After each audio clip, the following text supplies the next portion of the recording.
How's everybody doing? Good. Well, great. Good to see you. Far away. Jim had said after the game that Washington threw basically every offense in the book at you guys. What was it like to try to adjust to that on the fly? Yeah, just a different couple of formations that we'd seen on tape. Some of the plays we were able to anticipate, just did it out of different personnel groups that they had shown. Something that we thought was a possibility. The adjusting, I wouldn't say. I think we pretty much stuck to the same game plan throughout the game. Wasn't much to adjust to. It was really just getting the guys to communicate, getting the right people out there, and getting lined up and we were ready to roll. So, guys did a great job with it. Under fire, bullets are live, so to speak, and the sense of urgency was there. The communication really improved. So, pleased with definitely the first half.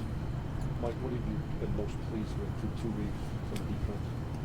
Yeah, we challenged them after the first game. We said, hey, just what we envisioned as a defense, really like in terms of physicality, communicating wise, and just the all-out effort to the ball. And I think everybody to a man said no.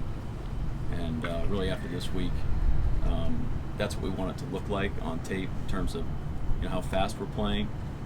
So that's definitely the standard that we want to live up to this point. So the expectations will keep it going. The bullets have been live for you too. How has it been calling plays? How do you think you've done these 2 weeks? There's always room for improvement. There's a lot of there's calls that you go back and say like I should have done this or should have done that, or we could have prepped this better, or could have gone over this situation better with the guys. So that's always a work in progress. It was that way in Baltimore. It was that way in Georgia. It's just that's my philosophy. It's just you got to look at yourself too. Make sure you can keep putting the guys in the best situation possible. But it's feels like practice. Just you're out there and identifying the situation, and for the most part, we've talked about the situations that arise, and we really just stick to the plan. So it helps when you communicate with the guys what you're going to call in certain situations, because then they're anticipating you calling that. So it's almost like if you don't call it now, you're doing them a disservice. So it's nice to have figured it out before the situation actually comes up.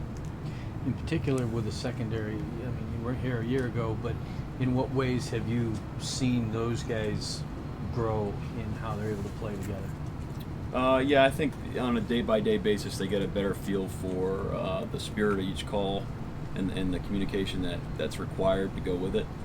They're just getting a better feel for how the whole thing fits together. And to be a great secondary, you got to be loud, you got to communicate, you got to work as one, and that includes the includes the linebackers that are dropping into coverage as well. So it's a work in progress, just like the entire defense, but they're making strides every day. And there's a guy coming in this weekend that gave them trouble last year. Do you think they embrace the challenge of? Oh yeah, they understand what's at stake in the game, and they're ready to go. You guys have gotten close a couple times in reception. How much of an emphasis has that been in practice and just kind of creating turnovers? Yeah, that's always been a big emphasis. We haven't turned the ball over as much as we'd like to, so we definitely need to capitalize on those, and we work on that daily, and expect us to convert on those moving forward. How do you address the fine line between going for the interception or breaking up the pass in case they maybe get a little overzealous and that type of scenario? Yeah, it's all about you're in relation to where you are on the ball and your assignment. If you're in man, you play it differently than when you're in zone, so on and so forth. So it's kind of a play-by-play thing. I wouldn't say that they're making the wrong decision on how to play the ball. It's just a matter of fact they're just coming down with it. Mike, I'm not sure if 2 games is a big enough sample size, but is self-scouting as a play caller important to see if there are any trends or things that other teams can pick up on about the way you call plays? Sure, absolutely. It's this way at every level, but they're playing what we've seen on tape. So you have to understand how we've been playing and the things that they're seeing and the mistakes that we've made, and to try to really have a great grasp of how they're going to attack you. 2 games is not a great sample size. Same thing with Northern Illinois.